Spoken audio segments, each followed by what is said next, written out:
Doctor Urmil Garg के YouTube channel में आप सभी का स्वागत है। आज हम पाठ्य पुस्तक कृतिका भाग 2 कक्षा 10 के लिए माता का आंचल पाठ समझेंगे। माता का आंचल नामक पाठ मूलतः शिव पूजन सहाय के उपन्यास देहाती दुनिया का एक अंश है। यह हिंदी का पहला आंचलिक उपन्यास माना जाता है। इस पाठ का मुख्य पात्र भोलानाथ है, जो एक ग्रामीण बालक है। इसमें लेखक ने आंचलिक शब्दों का सुंदर प्रयोग किया है। यह पाठ आत्मकथात्मक शैली में रचा गया है। इसमें बच्चों के खेल, कौतूहल, माँ की ममता, पिता के दुलार आदि का सुंदर चित्रण है। बालक भोलानाथ बचपन से ही पिता के निकट रहने लगा था। माँ के पास तो वह केवल दूध पीने के लिए ही जाता था। वह अपने पिता के साथ ही सोता, उठता व नहाकर पूजा करता था। वह अपने माथे पर तिलक लगाने के लिए जिद करता। उसके पिता उसके चौड़े माथे पर 3 आड़ी रेखाएं खींच देते। लंबे बालों और त्रिपुंड के साथ वह शिवजी के समान दिखाई देने लगता। भोलानाथ का वास्तविक नाम तारकेश्वर नाथ था।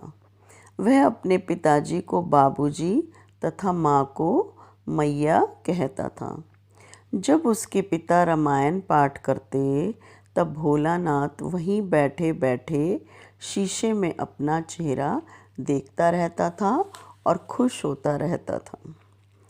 बालक भोलानाथ के बाबूजी बड़े धर्मपरायण थे।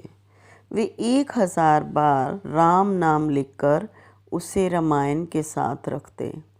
इसके बाद वे कागज पर 500 बार राम नाम लिखकर उन्हें आटे की गोलियों में लपेटते। फिर उन्हें वे गंगा नदी में मछलियों को खिलाने के लिए चल पड़ते। वे अपने कंधे पर भोलानाथ को भी बिठा लेते।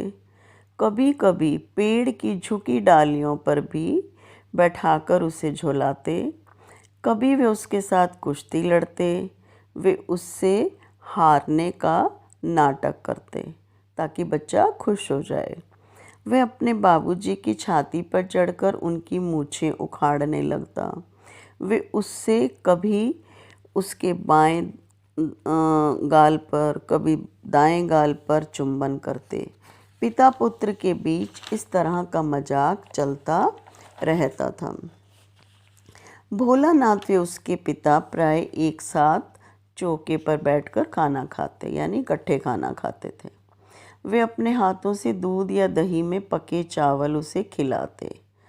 जब वह खाने से मना करता तब भोलानाथ की माँ उसे और खिलाने का प्रयास करती। वह ममता दिखाते हुए अपने पति से कहती कि आप बच्चों को ठीक से भोजन कराना नहीं जानते। आप 2-4 दाने बच्चे के मुंह में डालते हो, जबकि बच्चे को भर मुंह कोर खिलाना चाहिए। बच्चे का पेट तो माँ के हाथों से खाना खाने पर ही भरता है। वे तरह तरह के पक्षियों के नाम लेकर उससे कहती कि यह कोर खा लो, नहीं तो मोर उड़ जाएगा। जब वह माँ के हाथ से पूरा खाना खा लेता तब उसके माता पिता प्रसन्नतापूर्वक उसे राजा कहकर बाहर खेलने भेज देते थे कि तू राजा बेटा है। जब कभी उसकी मैया उसे तेल लगाकर नए कपड़े पहनाकर तैयार करती तभी वह रोने लग जाता। उसके पिता उसे रोते देखकर अपनी पत्नी को डांटते, परंतु वह जब तक उसे ढंग से सजा धजा नहीं देती तब तक उसे छोड़ती न थी। अंत में वह सज धज कर कन्हैया जैसा दिखता था। वह सिसकते हुए अपने पिता के साथ बाहर आता, परंतु अपने साथियों को देखते ही वह सिसकना भूल जाता। बच्चों के साथ तरह तरह के तमाशे करने लगता। कभी तो वे बच्चे चबूतरे को नाटक घर, पिताजी की चौकी को रंगमंच बनाते, तो कभी सरकंडे के खम्भे, कागज का चंदोवा, कपड़े के थाल, मिट्टी के ढेलों के लड्डू, पत्तों की पूरी कचौरियाँ आदि बनाकर मिठाई की दुकान लगाते। उनके इस खेल का आनंद बाबूजी भी उठाते थे। बालक भोलानाथ साथियों के साथ कभी खेल खेल में घरौंदा बनाता यानी घर बनाता। वे धूल की मेड़ से दीवार, तिनकों से छप्पर, दातुन से खंबे, माचिस से दरवाजे आदि पानी को घी, रेत को आटा, बालू को चीनी बनाकर घर में नाश्ता तैयार करते। कभी वे अपने साथियों के साथ बारात का खेल खेलते, टूटी चूहेदानी को पालकी आदि के रूप में प्रयोग करते। यह बारात चबूतरे के एक कोने से दूसरे कोने तक जाती, जहां आम व केले की टहनियों से मंडप भी बनाया होता था। जब बारात वापस लौटती तब बाबूजी इस खेल में शामिल होकर दुल्हन का मुख देखने के लिए आगे आते। उन्हें यह करते देखकर सभी बच्चे हंसते हुए भाग जाते। भोलानाथ व उसके साथी कभी इकट्ठे होकर खेती बाड़ी का खेल खेलने लगते। चबूतरे के एक छोर पर घिरनी लगा दी जाती और नीचे गली को कुआं मान लिया जाता। अब दो लड़के बैल की भांति रस्सी खींचते। चबूतरे को खेत मान लिया जाता जिस पर कंकड़ बीज आदि का प्रयोग होता। वहाँ खेत जोतने बोने का भी काम होता। खेल खेल में फसल तैयार हो जाती और उसे काटते समय वे प्रचलित गीत गाते। अब फसल से अनाज निकाला जाता, उसे बेचने का भी उपक्रम किया जाता ताकि बाबूजी वहाँ आकर पूछते, भोलानाथ इस साल खेती कैसी रही। यानी जब ये बच्चे अपनी खेती बो के सारी फसल तैयार कर लेते तब बाबूजी आके पूछते कि भोलानाथ इस साल खेती कैसी रही। तब सभी बच्चे हंसते हुए शर्मा जाते और वहाँ से भाग जाते। बालकों के इन खेलों नाटकों को बाबूजी व अन्य लोग बड़े ध्यान से देखते। बालक भोलानाथ व उसके साथी गांव में तरह तरह के कार्यों से प्रसन्न होते। कभी वे मेले में जाते, झुंड को देखकर चिल्लाते, तो कभी पर्दे वाली पालकी को देखकर चिल्लाते। एक बार उसकी इस शरारत से क्रोधित होकर बूढ़े दूल्हे ने उसे मिट्टी के ढेले मारते हुए दूर तक भगाया। वैसा दुष्ट व्यक्ति भोलानाथ ने अपने जीवन में कभी नहीं देखा था। आंधी के कारण टूटकर गिरे आमों को वे बच्चे बड़े चाव से खाते। एक बार आंधी के कारण कच्चे आम झड़ चुके थे। बच्चे आम चुग ही रहे थे कि बारिश आ गई। उन्होंने पेड़ों की जड़ से सटकर किसी तरह अपने आप को बचाया। एक बार भोलानाथ व उसके साथी आम चुनकर वापस लौट रहे थे।